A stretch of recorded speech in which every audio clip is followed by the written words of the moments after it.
Bonjour et bienvenue sur Allo fait dodo, le podcast SOS des parents, qui vous aide à vous sentir épanoui, reposé et surtout serein dans votre rôle de parent.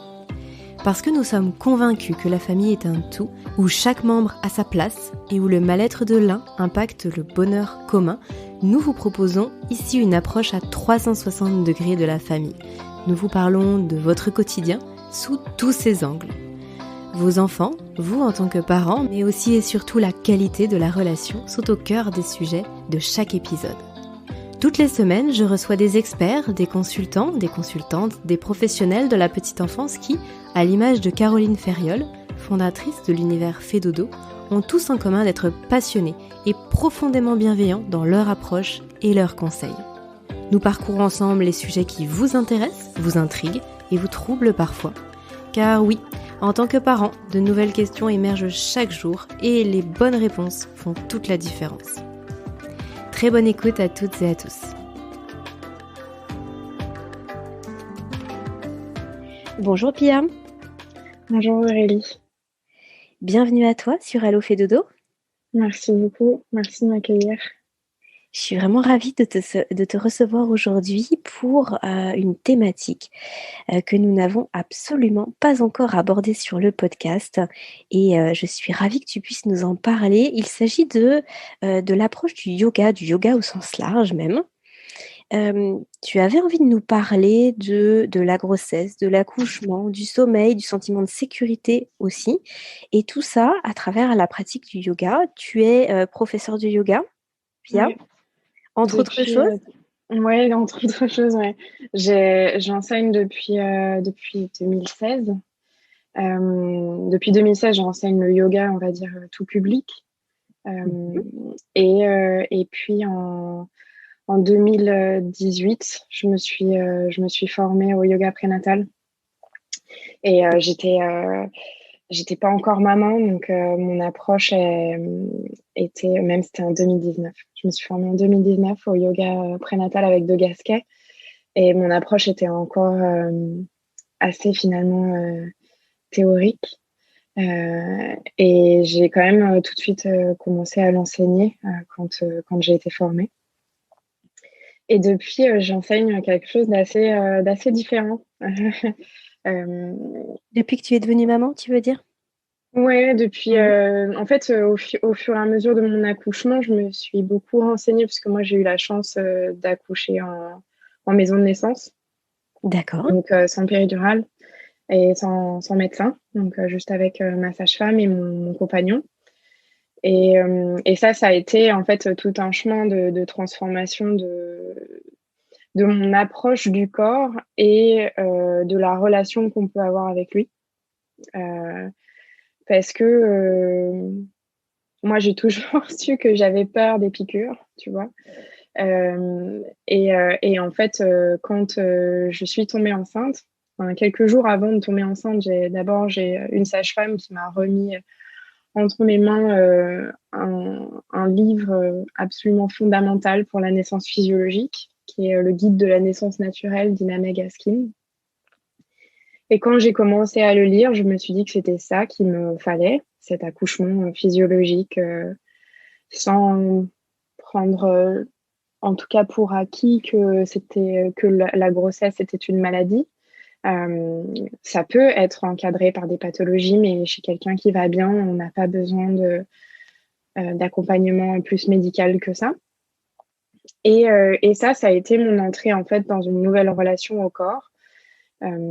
Beaucoup dans la confiance et je l'ai emprunt d'autres formations qui ont été une formation avec Michel Audin sur la physiologie de la naissance. Michel Audin et Liliana Lamers, son actuelle compagne, et la préparation à la naissance de Karine la sage-femme, qui aujourd'hui s'appelle Quantique Mama. Et tout ça, en fait, ça m'a permis de comprendre que à l'intérieur de nous, il y avait une sagesse des milliers d'années, ce qui est en fait ce qui rejoint beaucoup la formation que j'ai reçue avec Caroline Ferriol, donc pour le sommeil des bébés, qui fait beaucoup référence à notre être archaïque. Pia, avant de rentrer dans le vif du sujet et d'aller Oui, plus je loin suis. dans tout Ouais, ce que tu souhaites nous exposer aujourd'hui, est-ce ouais, que tu peux en quelques mots te ouais, présenter, bien euh, sûr. et que les parents qui nous écoutent puissent savoir un petit peu qui tu es, quel a été ton parcours, quel a été justement, là tu commençais à nous parler de tes formations, et Mhm. puis ce que tu fais aujourd'hui, et peut-être que ensuite tu pourras aussi nous définir ce qu'est le yoga aujourd'hui en tout cas. Comment toi tu le définirais et quelle est cette approche? Parce que j'ai l'impression que c'est très très vaste et qu'on pourrait peut-être démarrer par ça aujourd'hui. Ça te convient? Oui, ça me convient. Alors, écoute-moi, à ce jour, on va commencer par aujourd'hui. Donc, je suis la cofondatrice d'un studio de yoga à Guétari qui s'appelle Yoga Echea. Donc, ça veut dire la maison du yoga en basque. Euh, on a ouvert ce lieu-là en novembre 2020. Et, euh, et ça a été la concrétisation de 5 ans d'enseignement pour ma part, que j'ai commencé à Paris. Et donc, sans le désir réel d'ouvrir quoi que ce soit. Mais ça a été le fruit d'une rencontre, d'une opportunité. Voilà, donc à ce jour, je suis ça. Et qu'est-ce qui m'a mené à l'enseignement du yoga? C'est la vie. Euh, Moi, j'ai eu une relation à mon corps très disciplinée pendant beaucoup d'années parce que, alors je l'explique comme ça, j'ai 3 grands frères. Donc, j'ai fait beaucoup de karaté pendant 7 ans. Euh, donc, j'ai eu une rigueur et ouais, une forte discipline pour pouvoir me canaliser parce que j'avais beaucoup d'énergie. Et ça a toujours pris beaucoup d'espace dans ma vie. Et ensuite, je me suis tournée vers d'autres disciplines sportives et notamment la boxe thaï chez moi pendant que je travaillais. J'étais dans la communication d'un très bel hôtel parisien. Et ce très bel hôtel parisien pour lequel je me dédiais entièrement à la tâche, un jour, je me suis dit que il fallait que ça change, autant dans mon travail que dans ma relation à mon corps, puisque la boxe thaï, c'est très violent. Euh, et je me suis tournée vers le yoga. Ce yoga qui au début était une pratique pour moi-même, qui a commencé en fait par le sentiment très simple de me délier, notamment me délier quelque chose dans les coudes. Alors en Feng Shui, on dit que les coudes, c'est le fils. Et moi, ça m'en fait retrouver mes frères, en fait, qui ont une très, très grande importance pour moi. Et finalement, comme j'avais cette façon, cette approche de la discipline sportive, pour moi, était de faire les choses très bien. C'est seulement au bout de 5 mois de pratique du yoga que j'ai commencé à me former pas pour être professeur. Enfin, c'était une formation diplômante pour devenir professeur, mais moi, c'était pour apprendre à faire les choses bien. Et en fait, comme beaucoup de personnes qui font du yoga, ça a transformé ma vie, ma relation à moi, en m'apaisant énormément, en ouvrant vraiment un autre chapitre de ma relation émotionnelle au monde. Je me suis sentie beaucoup plus en paix. Et après, j'ai commencé à enseigner parce que c'était irrépressible. Et donc, j'ai commencé à la fois à enseigner le yoga à Paris et tout en étant toujours dans ce très bel hôtel. Et au bout de 2 ans de jonglage entre les deux, j'ai fait mon choix en ne faisant plus qu'enseigner. Et à ce moment-là, j'ai rencontré mon conjoint avec qui, en fait, on a fait beaucoup de projets, euh, des projets qui se sont concrétisés. On a fait des retraites à l'étranger avec nos élèves. On a enseigné dans les plus grands studios parisiens. Et, et puis, on a eu notre enfant et on est parti vivre au Pays Basque. Et aujourd'hui, on a ouvert notre studio et là, on va commencer dans une petite semaine à former 15 élèves pour devenir à leur tour professeur. Mhm. Voilà, ça c'est mon quotidien aujourd'hui. Ok. Et maintenant, en fait, c'est le yoga que j'ai complété avec la formation faite auprès de Caroline Ferriol pour pouvoir devenir consultante en sommeil des bébés. Et Puisque qu'est-ce qui t'a orienté vers justement cette formation? Parce que est-ce que tu ressentais le besoin de compléter ta pratique du yoga avec autre chose et que ça s'est tombé sur ton chemin? Ou est-ce que vraiment c'est venu à part et tu t'es dit que tu pouvais, entre guillemets, jongler entre les deux et que ça pouvait d'une certaine façon être complémentaire pour toi? en fait, je crois que ma formation, l'origine est assez niaise parce que pour moi, la relation d'amour dans un couple et dans une famille dépend beaucoup du temps de sommeil qu'on a eu la nuit. Parce que les phrases sont mieux formulées quand on est reposé. Elles le sont beaucoup moins bien quand on est fatigué. Et en fait, j'ai voulu, en faisant cette formation,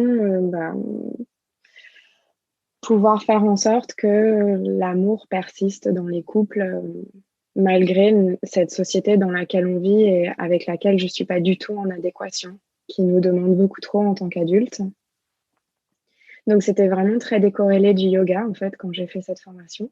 Mhm. Et finalement, le fait est que dans mes cours de yoga prénatal, et parfois dans d'autres, par exemple, parce que je donne aussi des cours que j'ai appelés Inner Peace, donc la paix intérieure, dans lesquels, en fait, je distille pas mal d'informations sur le sommeil et sur le système parasympathique de manière générale. Donc, et ça, j'essaye, en fait, de, de le faire tout en restant moi-même, c'est-à-dire en restant avec une forme de poésie, de ne pas rentrer que dans des connaissances scientifiques et anatomiques, mais ces connaissances-là que les femmes en prénatal vont acquérir avec moi, vont leur donner beaucoup, beaucoup de confiance, en plus de ce que je pouvais leur apporter avant, que ce soit postural ou dans les respirations ou dans le chant. Maintenant, elles repartent aussi avec un petit bagage de connaissances. Hmm. Tu souhaitais nous en parler aussi un petit peu aujourd'hui euh, du sommeil. Alors, en tout cas, tu avais évoqué lorsqu'on a préparé cet échange les conditions de l'endormissement et Mm. l'accouchement physiologique. Alors, deux choses qui, comme ça, de premier abord, pourraient paraître complètement distinctes. Et toi, tu souhaitais les aborder ensemble. Ouais. Est-ce que tu veux commencer par ça, Pia? Ouais, avec plaisir. Alors, cette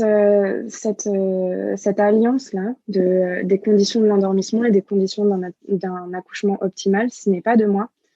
C'est quelque chose que j'ai appris donc, auprès de Michel Audin et Liliana Lamers, puisqu'ils font vraiment référence à l'état animal de la femme qui est nécessaire pour pouvoir accoucher physiologiquement. Et moi, j'ai pris le parti d'en parler dans mes cours, même si je sais que c'est complexe, puisque aujourd'hui, il n'y a que 8 maisons de naissance en France, donc 8 petits endroits en France dans lesquels on met toutes les chances du côté des femmes pour accoucher physiologiquement. Ensuite, on a heureusement la chance d'avoir d'autres endroits qui ont des salles naissance, mais ce sera c'est déjà ça, mais c'est pas assez, ce que je veux dire, 8 maisons de naissance.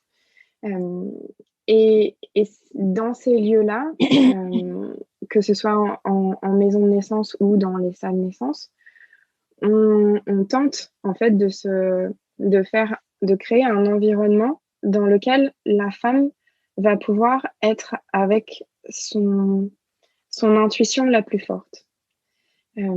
C'est-à-dire qu'on va lui poser très peu de questions, qu'il n'y aura pas de monitoring, donc pas en fait de signal constant qui la ramène dans son intellect, dans la partie frontale de son cerveau. Euh, et ça va être en fait quand on s'endort, on voit que on a besoin donc des mêmes conditions que pour l'accouchement, qui sont l'obscurité, le sentiment de sécurité et notamment le fait de ne pas être regardé, donc de ne pas être épié. Donc beaucoup d'intimité. Et ça, je pense qu'on en fait tous l'expérience quand on s'endort. S'endormir en plein jour avec quelqu'un qui nous regarde et l'impression que quelque chose ne va pas, ça va être très très compliqué. Et c'est pareil pour l'accouchement. Donc c'est dans ce sens-là que ça se rejoint. D'accord. C'est Et très parlant, ok. moi, par exemple, je te donne les conditions de mon accouchement. Donc j'étais dans une pièce au premier étage de l'hôpital Les Bluets, puisque donc les maisons de naissance sont forcément soit à l'intérieur, soit juste à côté d'un hôpital. Et les rideaux étaient fermés. Donc c'était le 11 décembre 2019. Il faisait très gris. La lumière, tu sais, on ne sait pas à l'heure qu'il est quoi, quand on regarde à travers la fenêtre. Et donc, nous, il y avait des chevaux et un Père Noël en bas. On ne sait pas pourquoi. Mais donc, tu vois, c'est un moment où on a ouvert le rideau et on a vu cette scène-là assez marrante. Et ensuite, on referme le rideau et on ne sait plus à nouveau quelle heure il est. Parce qu'on est dans cette obscurité. Il y avait une toute petite lumière allumée et c'était nous qui avions choisi de l'allumer. Ma sage-femme nous avait dit vous venez me chercher si vous avez besoin. Et donc, on était toujours tous les deux jusqu'à ce qu'à un moment, j'ai besoin de son accompagnement. Mais donc, j'avais tout ça. J'avais cette grande intimité, le pouvoir de faire absolument tout ce que je voulais, tout en sachant que derrière, s'il se passait quelque chose, il suffisait juste que je disais à mon compagnon d'aller chercher la sage-femme et ça allait aller. Et donc, en fait, c'est de bénéficier de ce moment hors du temps et pleinement hors du temps et pleinement hors de la pensée. Puisque même dans des conditions où on nous invite vraiment, enfin moi, ces conditions-là parfaites, le cerveau, il continue quand même de mouliner. On se demande comment ça va se passer, des choses comme ça. Donc, si l'environnement joue pour nous, c'est déjà énorme. Et ça, en fait, ça peut se travailler. Moi, je le travaille dans mes cours de yoga. Il y a toujours des moments où j'invite, pas forcément très longtemps, puisque ça peut aussi gêner, hein, mais j'invite à l'indépendance du mouvement. Donc, ça demande du cran, parce qu'on est dans une société de contrôle. Et ça peut être, par exemple, quand on est dans une posture, ça c'est pour les pratiquants, hein, mais dans un guerrier 2, dans une posture vraiment qui est bien établie, qui est forte, qui demande un peu d'exercice musculaire, et à l'intérieur de cette posture-là, on va venir danser avec le bassin. On va réfléchir la jambe, on va l'attendre, la réfléchir, l'attendre, en ayant les mains sur son ventre, en ayant peut-être les yeux fermés si on est assez confortable dans son équilibre ou si on en a envie, ou en ayant les yeux ouverts. Et tout ça, en fait, c'est dans mes cours de yoga, on va venir travailler cette bulle, en fait. La bulle dans laquelle on va pouvoir dire qu'on est partie intégrante du monde, mais que là, on s'en fiche complètement parce qu'on est complètement avec notre bébé. Et donc ça, moi, j'essaye de créer ça pour que les femmes, en fait, dans leur quotidien, elles aient, tu sais, c'est comme avec la méditation. Plus tu la pratiques, plus ton cerveau, il va être capable de plonger dans l'état méditatif. Et là, pour moi, c'est ça. Ces cours de yoga-là, ils sont une préparation à la plongée dans l'intuition. Dans l'intuition ou dans laquelle on va être traversé par ces millénaires, par cette sagesse des millénaires, par cet archaïsme du corps de la femme qui est capable d'accoucher, et par aussi la sagesse de notre bébé qui est capable de venir au monde. On se laisse emporter, Pia, par ce que tu nous expliques. C'est très joli et c'est très puissant. Pour les parents qui nous écoutent, peut-être pour les mamans principalement là qui nous écoutent et qui sont peut-être enceintes, euh, est-ce que tu pourrais nous donner une approche du yoga? Je sais que pour toi, ça peut paraître peut-être très bête comme question, mais quand on ne pratique pas, qu'on n'a pas forcément dans son entourage des personnes qui pratiquent, on n'est pas forcément familière avec tout ça. Est-ce que tu peux nous parler du yoga en tant que pratique? Est-ce que tu peux nous parler du yoga pour les femmes enceintes? Et Mhm. puis après, t'approcher de ce que ça peut apporter justement aux femmes qui le pratiquent pendant leur grossesse, ce que tu étais en train de nous expliquer. Euh, alors, c'est compliqué de définir ce qu'est le yoga, parce qu'il y a beaucoup, beaucoup d'approches différentes. Je dirais en tout cas, ce que ça n'est pas, c'est pas de l'immobilité. Euh, c'est en partie de l'immobilité, c'est en partie du silence et c'est en partie du mouvement. Donc le yoga, c'est pour moi, la façon dont je le vis en tout cas, c'est prendre un temps pour l'émerveillement, euh, pour renouer avec les toutes petites choses. Les toutes petites choses qui vont nous permettre en fait d'écouter la musicalité de notre être. Donc ça peut être de réentendre les battements de son cœur pour la première fois depuis longtemps. Ça peut être de prendre à la fin d'un cours ce temps allongé sur le dos. Qui s'allonge sur le dos par terre pendant sa journée? Très peu de monde, à part les bébés. Et donc, ça va être aussi de mettre du mouvement, un mouvement qui peut être lent, qui peut être souple, qui peut être fort, pour pouvoir en fait tenter petit à petit d'accéder à un corps dans lequel on est bien. Un corps dans lequel on est bien, c'est très très différent d'un corps qui serait tenu par une éternelle jeunesse. C'est c'est un corps dans lequel il est agréable d'habiter, un corps qui nous permet d'être en paix, d'y déposer son souffle. Et on vit beaucoup dans une société qui va très très vite, avec des ordinateurs, avec des téléphones portables. Et donc le yoga, ça va nous permettre de ralentir et de sentir souvent que il n'y a que soi aussi qui peut être suffisant. En fait, c'est de venir, au fur et à mesure des pratiques, de trouver une forme de satisfaction, non pas dans son moi, mais plutôt dans son soi, donc l'être, qui accueille quelque chose de plus grand. Donc moi, ma forme de yoga, en fait, elle est assez spirituelle, euh, puisque j'adore me sentir petite. Euh, Se sentir petite, donc c'est pas se sentir nul, hein, c'est se sentir appartenir à quelque chose de plus grand. Et ça, c'est vraiment très, très à contre-courant, en fait, de notre société. Tout à l'heure, j'étais dans, dans un kiosque pour acheter un journal. Et quand on regarde tous les magazines sur l'été, c'est vraiment... c'est assez terrible. C'est terrible d'être ramené à sa peau en tant que facteur vieillissant ou à son poids. Ou même à l'actualité qui ne cesse de courir, de changer ou de nous faire peur. Et donc là, en fait, c'est par exemple de se replacer parmi les arbres ou de sentir que notre respiration, il n'y a pas que nous, en tant qu'êtres singuliers qui respirons, mais en fait, on est des milliers à respirer, des millions, des milliards, et qu'il y a eu des milliards de personnes qui ont respiré avant nous.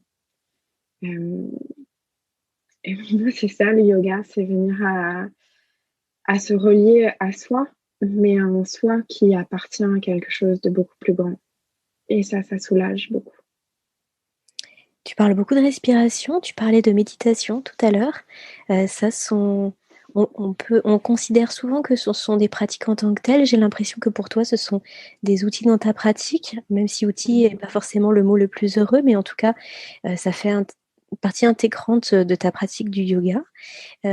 Tu évoquais aussi l'intuition. Tu peux nous parler de cette intuition?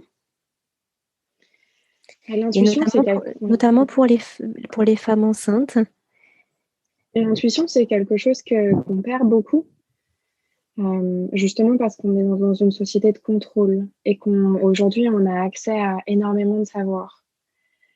Mais l'intuition, on peut la retrouver en créant des espaces où on va jouer avec son intuition. Donc, il y a certaines personnes qui vont se donner des espaces d'écriture. D'autres, ça va être dans la danse. Ça peut être de plein de façons différentes, la façon dont on va aller se baigner aujourd'hui. Voilà. Et pour d'autres, ça va être de se créer un espace dans le yoga. Et cette intuition, en fait, c'est un tout petit murmure. Et donc, pour l'entendre, pour le vivre, il faut forcément du silence. Parce que quand on est très, très occupé ou quand on est dans des endroits très bruyants, on n'a pas de place pour l'intuition. Et c'est ça qui fait d'ailleurs la beauté pour moi du prénatal et notamment chez les primipares, chez les femmes qui n'ont pas encore eu d'enfants, c'est qu'elles peuvent dans les cours de yoga prénatal se donner tout l'espace pour avoir ce silence et pour le faire perdurer au-delà. Alors que quand on est maman et qu'on a déjà un enfant, potentiellement on a cet espace de silence d'1 heure et ensuite il est terminé. Pour beaucoup d'amour, hein, puisqu'on retrouve son enfant qui est déjà né, mais c'est aussi, moi je le vois dans les problématiques du quotidien, il nous faut des espaces de pensée pour pouvoir être en connexion avec soi-même et être agréable avec le monde et ceux qui nous entourent. Est-ce que les femmes qui viennent à tes cours de yoga connaissent forcément la pratique du yoga? Est-ce que c'est quelque chose qu'elles pratiquaient avant d'être enceintes et justement qu'elles explorent peut-être encore plus pendant leur grossesse? Ou est-ce que on peut démarrer cette pratique du yoga, en tout cas celle que tu proposes, pendant la grossesse et découvrir ce chemin, euh, peut-être parce qu'on est enceinte ou pendant qu'on est enceinte, c'est pour justement accompagner cette grossesse? Bien sûr, c'est souvent un moment en fait où les femmes vont pouvoir enfin prendre le temps de faire ce yoga qu'elles ont voulu faire depuis longtemps et qu'elles n'ont jamais fait. C'est aussi maintenant, ça fait de plus en plus, on bénéficie des bons mots des gynécologues ou des sages-femmes qui invitent à faire du yoga prénatal puisque c'est un yoga qui est adapté. Donc, moi, j'aime beaucoup que les femmes viennent tout de suite, même quand elles n'ont pas encore de ventre. Ça, c'est pas un souci. Mais souvent, c'est les femmes à ce moment-là, elles ont envie de pratiquer encore comme elles pratiquaient déjà auparavant, si elles faisaient du yoga. Ou parfois simplement on est sur le bateau du premier trimestre avec des nausées, donc on n'a pas forcément très envie de pratiquer. Mais moi, je peux avoir des femmes qui viennent jusqu'au 9e mois, qui pratiquaient ou pas. Avec les cours en ligne, j'ai fait beaucoup de cours juste avant les accouchements. Où justement, vu que j'étais au courant que la date approchait, dans ce cas-là, je dédiais un peu ma pratique à l'accouchement de la femme enceinte qui devait accoucher et tout le monde pouvait en bénéficier. Et c'est pas pour autant que celles qui ne doivent pas accoucher, aller accoucher. C'est des pratiques qu'on peut faire à tout moment, mais simplement on y place une intention collective pour aider cette femme à donner vie et que ça se passe bien. Tu nous as parlé d'accouchement physiologique. Est-ce que tu peux nous en dire quelques mots de cet accouchement physiologique? Ce terme physiologique, il n'est pas forcément connu de tous. À quoi ça s'oppose? Est-ce que c'est un parcours qui est complètement différent? Est-ce que c'est un parcours qui est simple à choisir? Alors, la naissance physiologique, donc ça, c'est le terme qu'on conseille d'utiliser quand on en a vraiment envie pour être pris au sérieux par les médecins. Puisque sinon, je dirais, par le commun des mortels, c'est un accouchement naturel. Par naturel, on entend donc il y a à la fois toute la préparation à l'accouchement, durant laquelle on va souvent, enfin s'il n'y a pas de problème chez la femme enceinte, mais on va beaucoup partir du principe que tout va bien. Donc on va limiter en fait, par exemple, il n'y a pas forcément de gynécologie. Il y a un suivi sage-femme où chaque rendez-vous, il y en a à peu près 7, ils durent tous aux alentours d'1 heure et demie. Le compagnon peut être toujours là et en fonction de sa sage-femme, bien sûr, mais il peut avoir aussi un vrai rôle. Alors, par exemple, moi, mon compagnon, c'était lui qui écoutait le cœur de ma fille.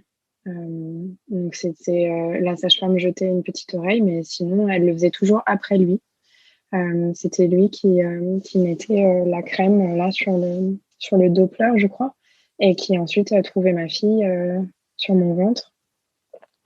Et ça, en fait, ça implique aussi qu'on va essayer de faire peu d'échographie. Parce que, par exemple, en fait, aujourd'hui, ça c'est très peu dit, mais on ne sait pas ce que font les échographies sur le cerveau des bébés. Et donc, selon les hôpitaux, on peut en proposer tous les mois, voire plus, pour rassurer la femme enceinte, par exemple. Souvent, c'est parce que c'est un bonheur, en fait, de voir son enfant. Mais dans un processus d'accouchement physiologique, on va essayer de limiter ça, tant que l'enfant va bien, bien sûr. Donc, ça veut dire qu'on va faire les 3 échographies qui sont nécessaires, et on va essayer de ne pas faire plus, pour en fait ne pas être dans l'intrusion. Et aussi, moi, j'ai remarqué que avant mes échographies, souvent, j'étais très stressée, en fait. J'étais dans l'attente de cette échographie, elle créait des choses chez moi. Alors que peut-être que si j'avais fait entièrement confiance à mon corps et à mon bébé, mais peut-être que j'aurais pas vécu ces grands pics de stress et que l'accompagnement avec ma sage-femme aurait suffi. Donc moi, ça veut pas dire que je suis contre. C'est juste en fait de pouvoir avoir une forme de réflexion sur à quel point je suis en bonne santé et donc je peux faire confiance à la nature des choses et ne pas en fait venir satisfaire un pur désir de projection en fait, de déjà connaître mon enfant, alors que finalement, par exemple avec le toucher, je peux le connaître, ou avec son hoquet, ou avec ses mouvements à l'intérieur de moi. Et donc ça va mener à un accouchement physiologique. Un accouchement physiologique, qu'est-ce que c'est? Alors déjà, c'est pas de pression, parce qu'un accouchement physiologique, on le choisit. Donc moi, en fait, d'ailleurs, c'était pas vraiment un choix chez moi, c'était imposé.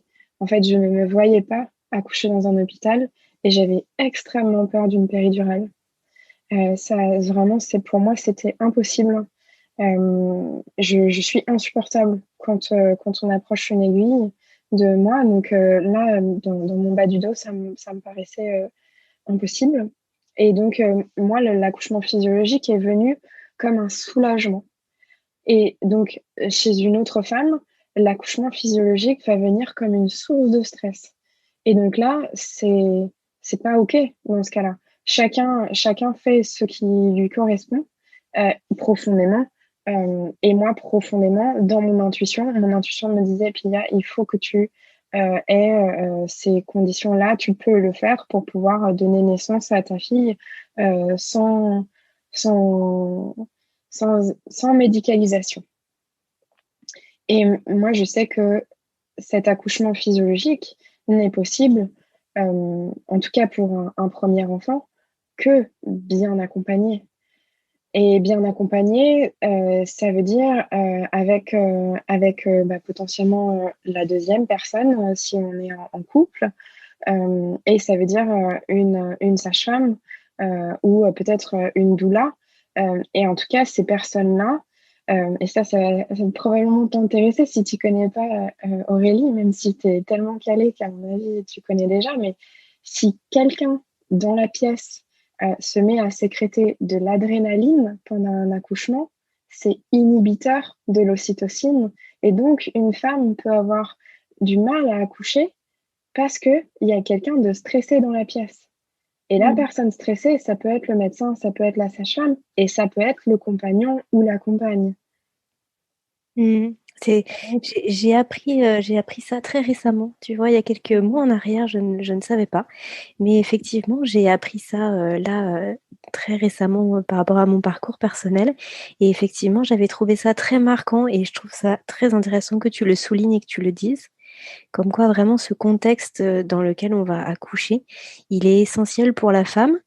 Et ce qui est très difficile finalement dans un accouchement dit classique, où il y a beaucoup de médicalisation, c'est qu'en plus, on n'a pas forcément toujours les mêmes personnes autour de soi et que le personnel médical peut ne nous a pas suivis pendant toute la grossesse et il peut être assez distant de la femme qui est en train d'accoucher et puis venir aussi avec tous ses bagages ou avec le stress qu'il a pu avoir avec d'autres femmes qui étaient dans les chambres d'à côté.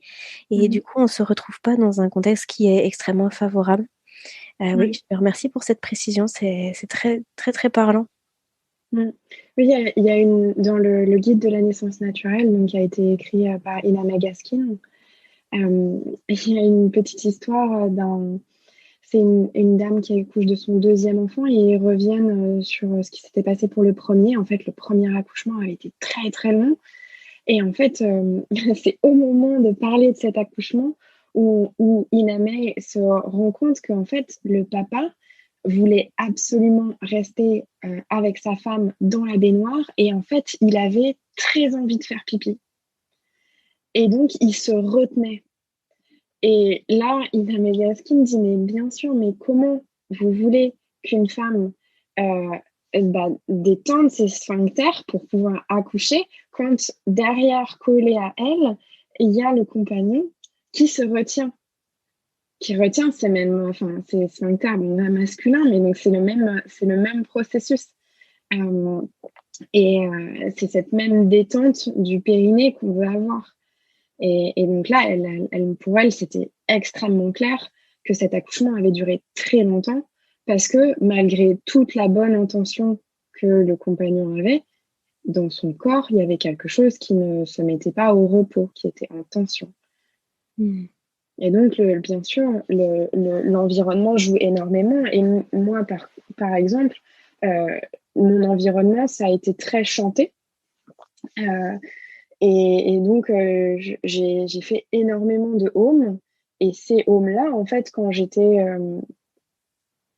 en contraction, ce qu'on peut aussi appeler, dans ce vocabulaire de la naissance physiologique, on va essayer d'appeler ça des vagues d'énergie pour sentir, en fait, que c'est pas la contraction qui te rend petite, fermée, douloureuse, mais plutôt quelque chose qui te traverse pour amener vers ton bébé. Et dans ces vagues d'énergie-là, moi, mes hauts, ils étaient très, très hauts parce que j'avais mal.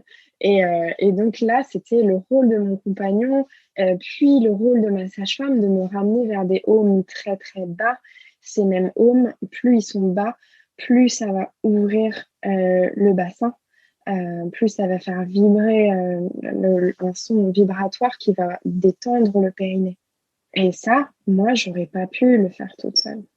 En tout cas, j'étais pas toute seule et je sais qu'il y a certaines fois où ma voix partait, ou juste j'oubliais de me remettre à chanter les hauts, mais j'ai eu besoin de ces personnes-là autour de moi pour pouvoir avoir confiance et pour pouvoir me ramener dans mon intuition aussi. Est-ce que tu pourrais revenir sur quelque chose que tu as cité tout à l'heure, à savoir l'état animal? Ouais. C'est quoi l'état animal, surtout pour une femme qui s'apprête à accoucher? Alors, l'état animal, il faut essayer de se dépêtrer des clichés parfois. Mais beaucoup de femmes disent qu'elles deviennent louves quand elles accouchent. Alors, ça peut se traduire aussi par des sons, des sons très, très bas et très incontrôlés. Et en fait, ça va être finalement c'est quand son corps devient maître. Donc, ça veut dire que ce sont des postures qui vont nous être dictées par quelque chose qui nous transcende. Par exemple, ça peut être, oui, d'aller à quatre pattes ou de faire des squats. Ou, par exemple, chez certaines femmes, je me souviens, je sais plus où est-ce que je l'ai lu, où est-ce que je l'ai entendu.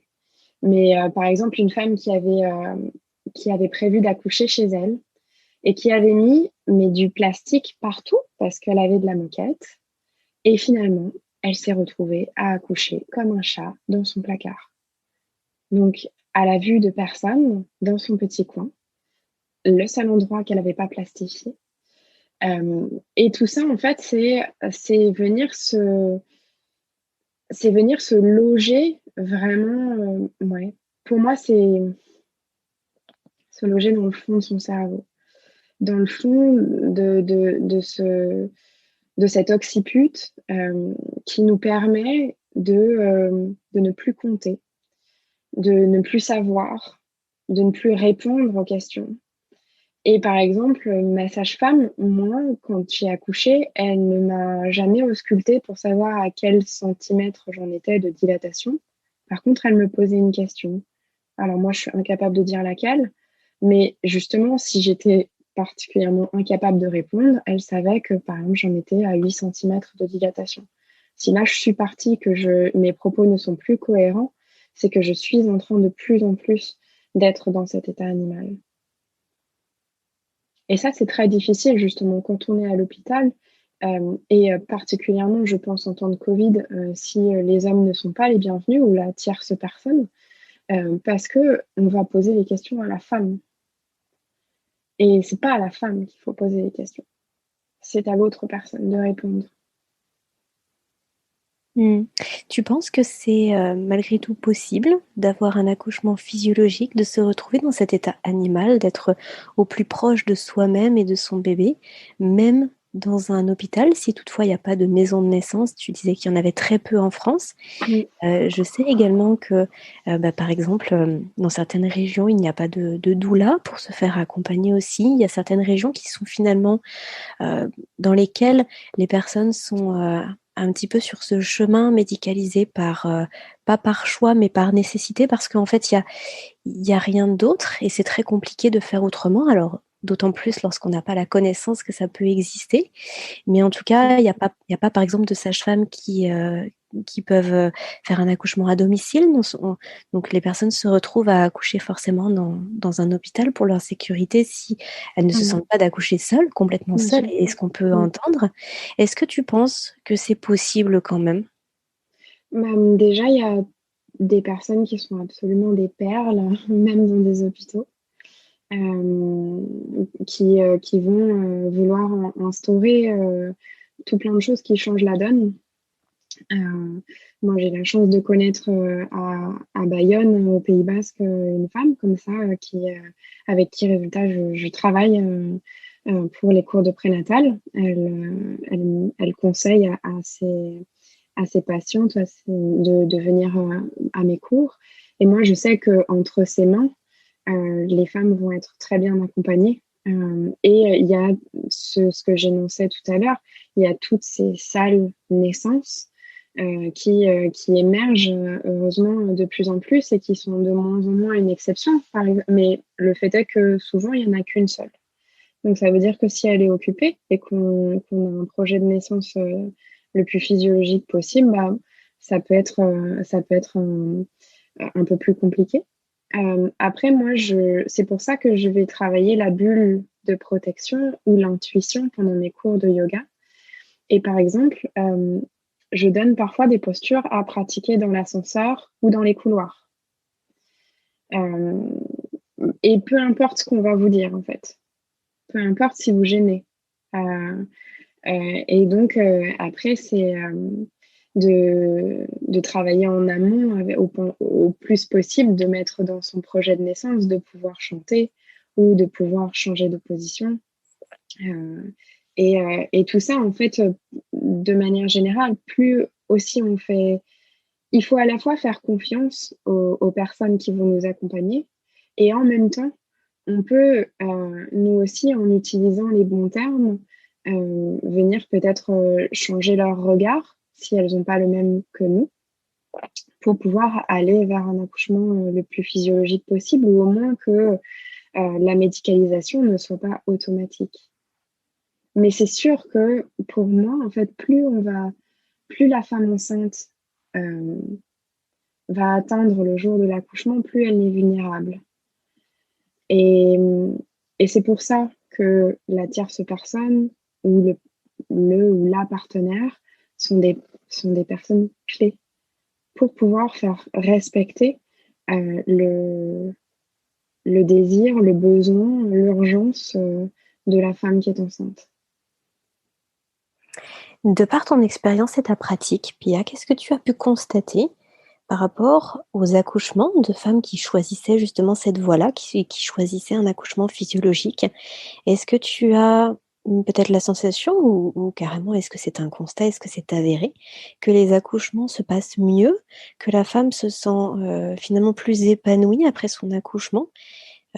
Moi, j'ai toujours eu plus ou moins la sensation que de nombreux accouchements étaient très compliqués dans mon entourage ou de par mon expérience. Et à chaque fois, c'était des accouchements qui n'avaient rien de physiologique. Euh, je me demandais quel était toi ton constat et puis ce que tu souhaitais partager par rapport à ça.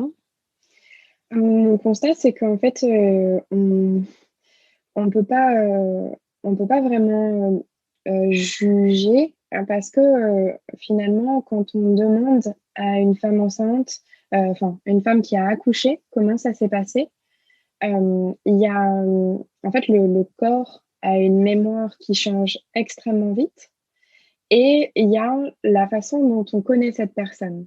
C'est-à-dire, est-ce qu'elle va restreindre son discours ou est-ce qu'elle va aller dans la brutalité de la chose, si ça a été brutal. Donc, par exemple, les textos qu'on reçoit, c'est maman va bien, bébé va bien, enfin, tout va pour le mieux dans le meilleur des mondes.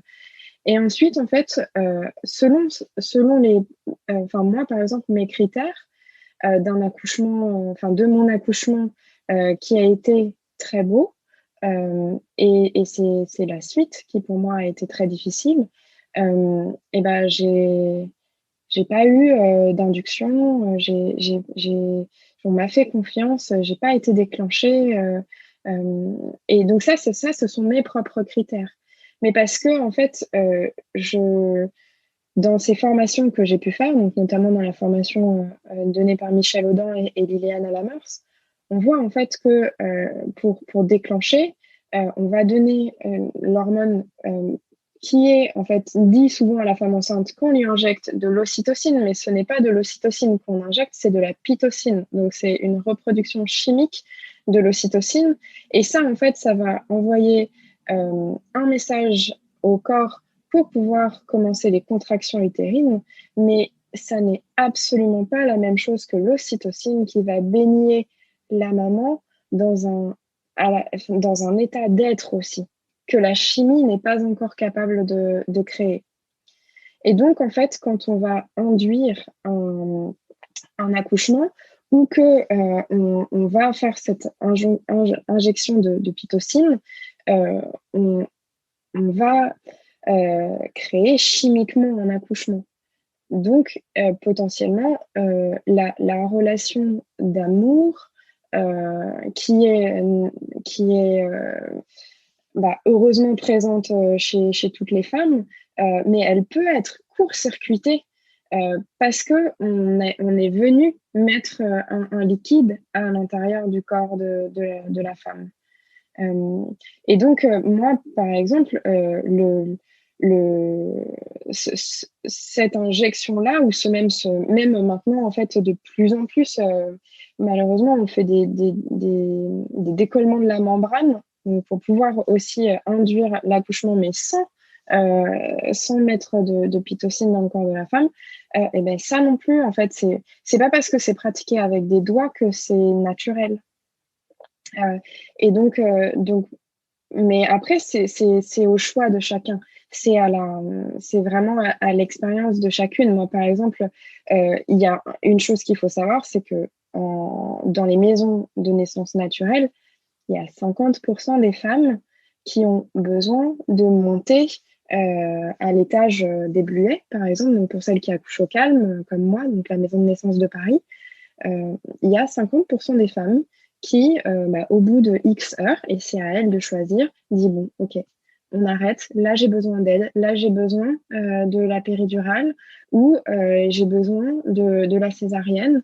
Et ce qui est optimal, c'est de pouvoir faire une césarienne qui ne soit pas en urgence, mais une césarienne quand on sent qu'il va y avoir besoin de la césarienne. Et ça n'est pas un échec. Mais de toute façon, on peut pas.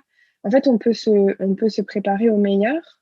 Et il faut aussi savoir que il peut en fait tout se passer pour n'importe qui, parce que c'est pas parce qu'on aura pratiqué le yoga prénatal que juste au moment où on sent la tête de son bébé, on se dit mais je suis pas prête, ma relation avec mon père ne va pas.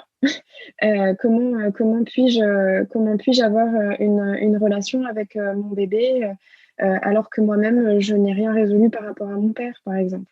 Ça c'est de l'ordre de l'inconnu.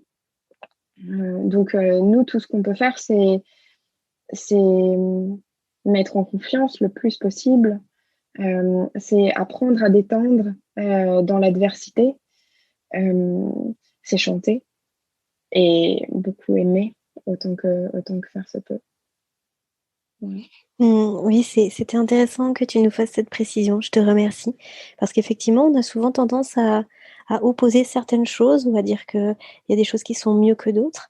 Et finalement, là où tu mets le doigt, c'est que c'est vraiment un chemin personnel. Et puis aussi, Ouais. qu'on peut emprunter un chemin, se rendre compte que finalement, ce chemin, on ne pourra pas le tenir jusqu'au bout, qu'il n'est peut-être pas fait pour nous jusqu'au bout. Et puis rebifurquer à un moment donné, et c'est OK. Et ce sera le chemin de chacun, enfin de chacune en l'occurrence. De toute façon, en fait, ce qui est important aujourd'hui, c'est de laisser le choix et de donner les éléments pour faire ce choix. Parce que c'est pas parce qu'on vient d'une famille de médecins qu'il faut forcément être à l'hôpital, et inversement, c'est pas parce que on vient d'une famille où il y a eu que des accouchements naturels qu'on est obligé de faire un accouchement naturel. C'est bien d'avoir tous les éléments, et heureusement qu'il y a la médecine aujourd'hui. Moi, ce que je remets en cause, c'est la systématisation. Mmh. Mmh. Mais chez certaines femmes, il y a tellement de stress que les échographies tous les mois, ce sera probablement une bonne solution. Après, parce qu'on n'aura pas forcément le temps, les moyens de, de changer ou d'apporter la réassurance autrement à la femme enceinte. Voilà, tout est une question en fait de disponibilité de l'information et du choix après qu'on fait pour son accouchement. Mais le fait est que quand on dit qu'on aurait aimé savoir, c'est dur, c'est ça qui est dur. Euh, et, et donc, moi, c'est ce que j'essaye de donner pendant mes cours de yoga, de donner beaucoup d'éléments. Mais je sais forcément que mes cours de yoga, ils ont la limite de la femme qui a vécu un accouchement naturel et qui donc, moi, je me saisis des récits de mes amis qui ont pu vivre des choses très belles ou des choses beaucoup plus compliquées dans les hôpitaux. Tu parlais de stress là juste avant. Est-ce que tu souhaites nous dire quelques mots sur ce fameux système parasympathique, sur, la façon peut-être dont on peut justement abaisser son stress, la façon dont ça se passe dans notre corps, la façon dont notre système nerveux va s'activer dans un sens ou dans un autre Mhm. et en quoi on peut jouer là-dessus? Une façon moi, que j'aime beaucoup faire pratiquer pour activer le système parasympathique. Moi, déjà, tu en as parlé sûrement avec d'autres personnes, mais donc il y a cette méditation, il y a le fait de déposer sa langue juste à la frontière du palais et de la face palatine des deux dents principales pour toucher le nerf vague. Donc ça, je dirais que c'est le précise, coni. Pia, je précise simplement pour les parents qui nous écoutent que le système parasympathique il vient en opposition au système sympathique, hein. Les deux Sympathique. ne peuvent pas fonctionner en même temps, c'est soit l'un, soit l'autre. Ces deux systèmes nerveux appartiennent tous deux à ce qu'on appelle le système nerveux autonome dans notre corps, à savoir que on n'a pas d'impact direct. C'est pas comme lorsqu'on décide par exemple de lever le bras pour attraper un verre d'eau. Ça, c'est le système nerveux somatique sur lequel on a directement le contrôle. Le système nerveux autonome, c'est ce qui se passe justement, son terme l'indique, de façon autonome dans notre corps. Et du coup, ce que tu évoques là, et après je vais te laisser continuer, mais c'était une simple parenthèse juste pour bien situer. Par exemple, la méditation ou notamment l'exercice de respiration viennent faire le lien entre ce qu'on peut faire de façon consciente et puis ce qui se passe de façon inconsciente dans notre corps et ce fameux système parasympathique qui est en quelque sorte la pédale de frein de notre système nerveux sympathique, qui est celle de l'action, qui est celui, pardon, de l'action, du mouvement et possiblement du stress aussi, bien sûr. Oui. En yoga, en tout cas, moi, je l'ai appris comme ça dans mes formations de yoga. On va résumer de façon très simple le système sympathique. C'est celui qui correspond à fight or flight en anglais, donc se battre ou fuir. Et le système parasympathique, c'est rest and digest, donc digérer et se reposer. Et ce système parasympathique, moi, j'aime particulièrement l'activer, en fait, déjà par le simple fait d'être en groupe, donc en collectif, et par le chant, beaucoup. Et le chant, c'est pas que des mots, ça peut aussi être ce que j'appelle moi des voyelles. Donc, c'est le fait de chanter ensemble et pas au même rythme. Par exemple, des A, puis des O, puis des F. Et ça, en fait, d'en faire, donc moi, ce que j'appelle des cercles de respiration. Donc, ça veut dire que, par exemple, donc ça, moi, je le fais plutôt quand on est au moins 5, 6 dans la pièce, parce que sinon, ça peut être impressionnant, en fait, pour les élèves de sortir leur voix. Mais plus on sort sa voix, plus ça fait d'effet à la fois sur soi et sur le groupe. Et en fait, ces voyelles-là, donc par exemple, on va commencer par le A, qu'on va faire un certain temps. Donc ça veut dire j'inspire, et sur mon expire, je vais faire le son A. Et ensuite, quand j'ai fini cette expiration chantée, je reprends mon inspire et je rechante. Et ça dure un certain moment. Puis moi, je vais changer la lettre. Après le A, je vais faire le O.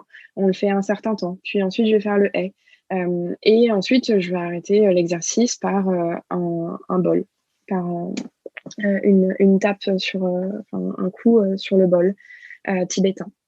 Et ça, en fait, ça va faire plein de vibrations à la fois à l'intérieur de soi.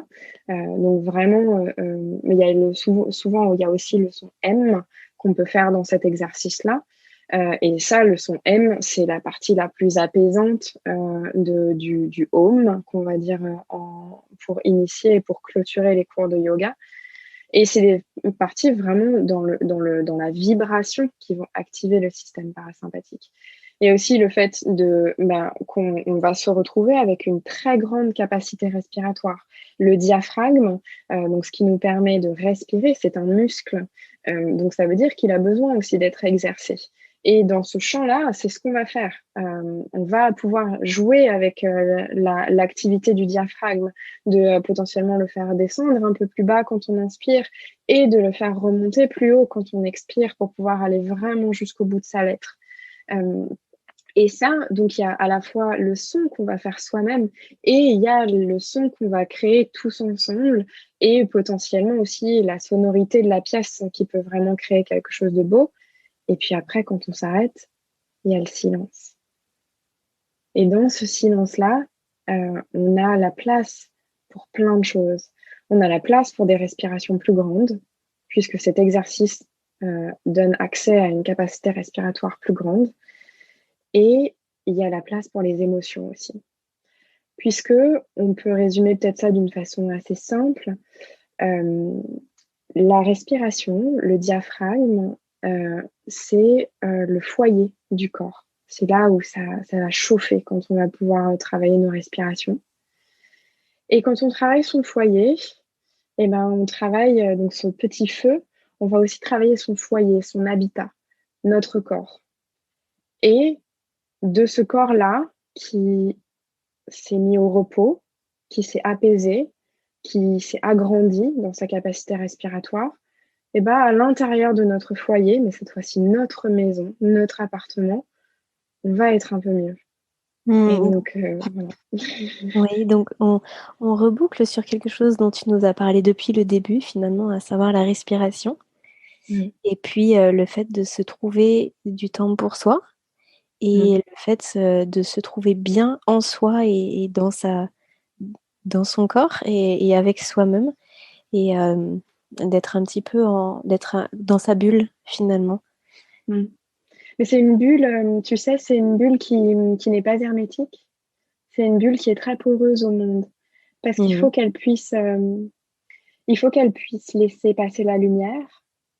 Et en même temps, cette bulle, finalement, c'est un peu comme nos narines, c'est un peu comme nos poumons, c'est un filtre. De savoir la travailler pour qu'elle puisse laisser passer ce qui nous convient et bloquer ce qui ne nous convient pas. D'une certaine façon, quand on est enceinte, c'est le placenta qu'on crée pour notre bébé. C'est Michel Audin, il dit que c'est le meilleur avocat, le placenta, puisqu'il va toujours faire en sorte que le bébé est le meilleur.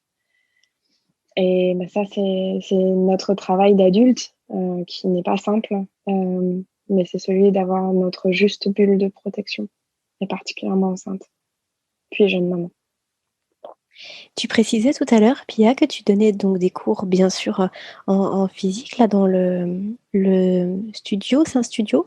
C'est un studio. C'est un studio que tu as actuellement au Pays Basque. Mais tu donnes aussi, j'imagine, depuis 1 an et demi, en réaction, enfin, en lien avec les conditions sanitaires qui ont été les nôtres, là, depuis 1 an et demi. Tu donnes aussi des cours en visio.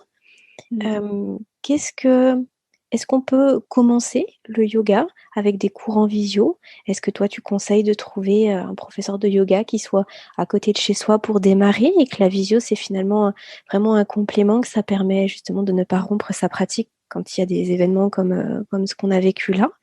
Ou est-ce qu'on peut directement commencer par vraiment juste avec soi-même et simplement en étant guidé par un cours de peut-être 1 heure, je ne sais pas? En étant enceinte, je dirais qu'il vaut mieux aller dans un studio, notamment parce qu'en fait, on utilise beaucoup de matériel. C'est là où ce sera les cours les plus agréables. Donc, dans des postures qu'on peut appeler restauratives ou régénératrices, il faut avoir des coussins, moi, j'utilise les chaises. Donc ça, moi, j'ai des élèves en fait en fait, quand je donne cours en ligne, je préviens en amont du cours le matériel qu'on va utiliser. Mais donc, l'idéal, c'est d'avoir au moins quelque chose de similaire. Donc, ça peut être des gros livres, ça peut être un coussin et ça peut être une chaise en bois. C'est pas important. Mais le fait est que je dirais que le prénatal en ligne, pour quelqu'un qui n'en a jamais fait, c'est pas optimal.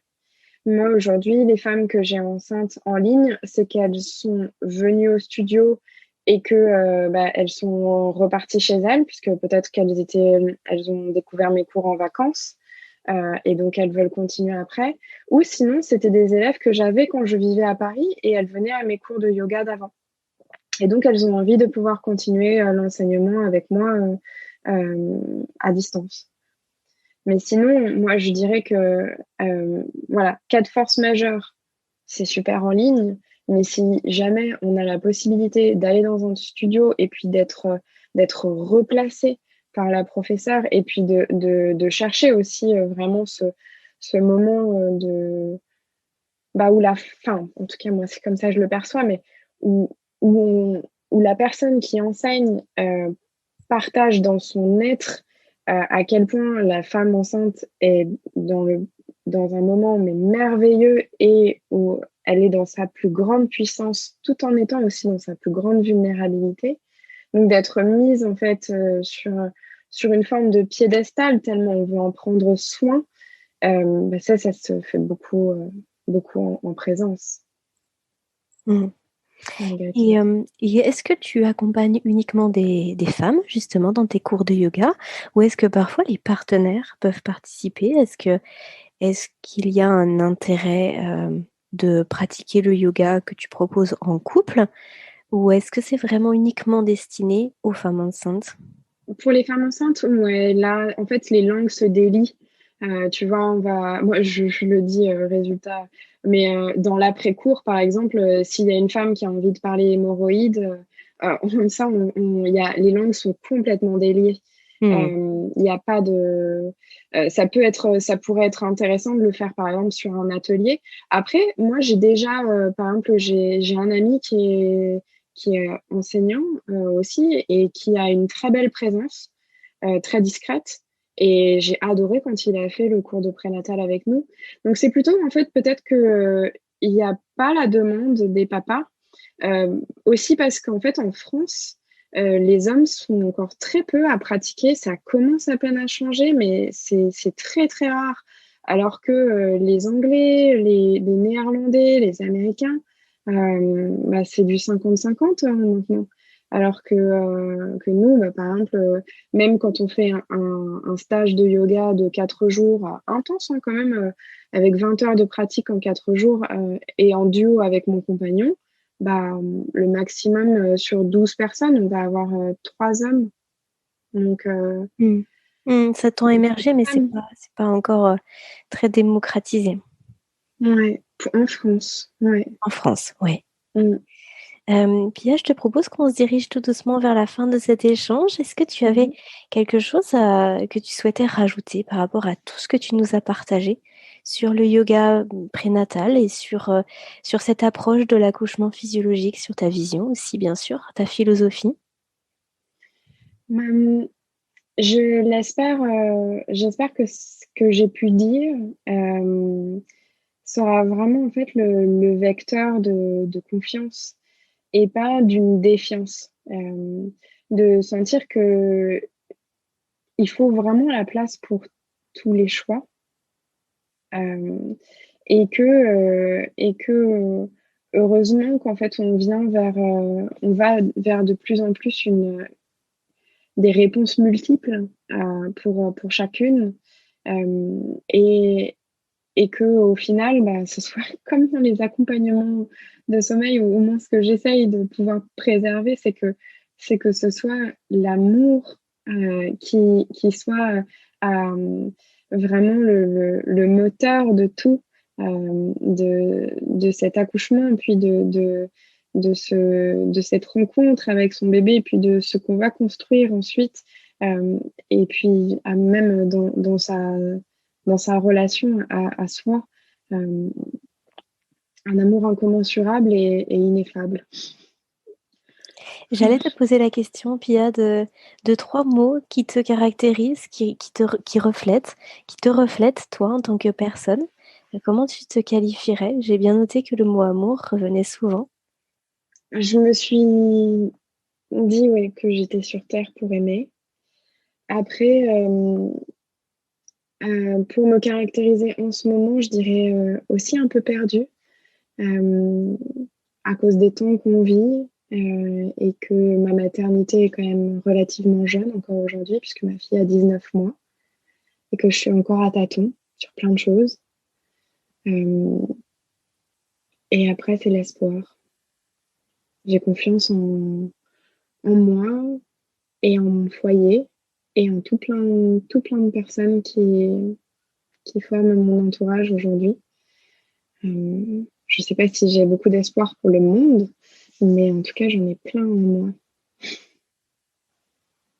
Pia, avant de te quitter, est-ce que tu peux nous dire où est-ce qu'on te retrouve pour l'ensemble de tes pratiques? Alors, on peut me retrouver sur 2 endroits différents.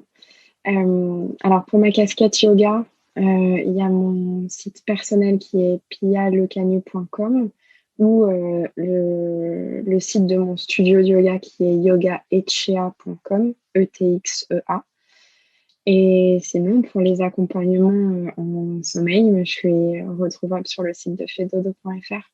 Et moi, je me dédie particulièrement aux ateliers pour les jeunes parents en ce moment. Je fais assez peu d'accompagnement, mais quand même quelques-uns. Mais ce qui me plaît, c'est vraiment dans la continuité du prénatal, de pouvoir être dans ce petit temps-là de périnatalité où tout peut se fonder, tout peut être bien posé si on a les connaissances. Et rassurant, j'imagine. Tu peux nous en parler en juste quelques mots, nous dire ce que c'est, cet atelier? Ces ateliers-là, Oui. Alors je dirais que dit rapidement, c'est tout ce que vous aimeriez savoir sur le sommeil. Et sinon, dit plus sérieusement, c'est une somme d'informations précieuses, extrêmement solides, issues de connaissances scientifiques, de sources très, très, très fiables, comme le réseau Morphée et la National Sleep Foundation aux États-Unis, mais aussi sur l'empirisme, donc vraiment ce qui se passe à l'intérieur des familles et ce sur quoi on peut jouer quand on est consultante en sommeil de bébé et que donc on voit dans notre quotidien d'accompagnement des familles. Et ces résultats, beaucoup de... En fait, c'est la création de la tribu qu'on n'a plus aujourd'hui. Donc, c'est ces moments en ligne. On a un rythme de 4 soirs, un soir par semaine. Ces moments en ligne où on va pouvoir être ensemble, se poser des questions.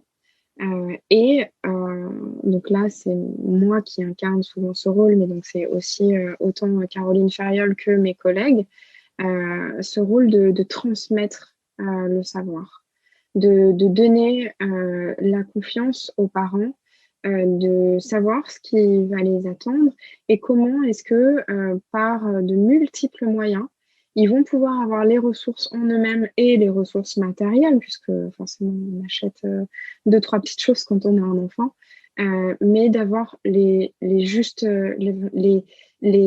réflexes les plus rassurants pour soi et pour son enfant, et les bons outils pour que on puisse permettre à l'enfant rapidement d'avoir une relation au sommeil qui est pacifiée et qui va lui permettre de dormir sans angoisse, sans répéter des schémas qu'on a potentiellement nous vécus ou qu'on a peut-être déjà fait avec des enfants ou qu'on voit dans d'autres familles.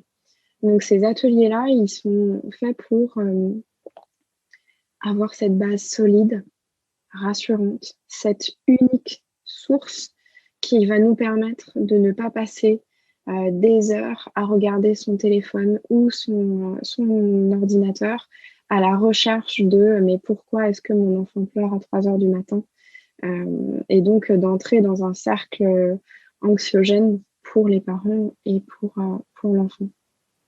Donc c'est beaucoup de chance d'avoir ça. Merci pour ces précisions, Pia. Super, merci à toi pour le temps que tu nous as accordé aujourd'hui, pour tout ce que tu nous as partagé, pour toute ta douceur et puis toute cette philosophie qui est à la fois très apaisante, très rassurante et puis qui ouvre plein de perspectives si on n'avait pas réfléchi à tout ça avant. Cet épisode touche à sa fin, il est l'heure de se quitter, mais pas pour très longtemps, puisqu'on se donne rendez-vous la semaine prochaine avec une nouvelle invitée. Des questions sur le sommeil de votre enfant ou sur le vôtre en tant que parent, des interrogations plus largement sur le domaine de la petite enfance, je vous invite à solliciter directement un rendez-vous gratuit avec une consultante de l'univers Fedodo sur fedodo.fr. À très bientôt sur Allo Fedodo et prenez bien soin de vous.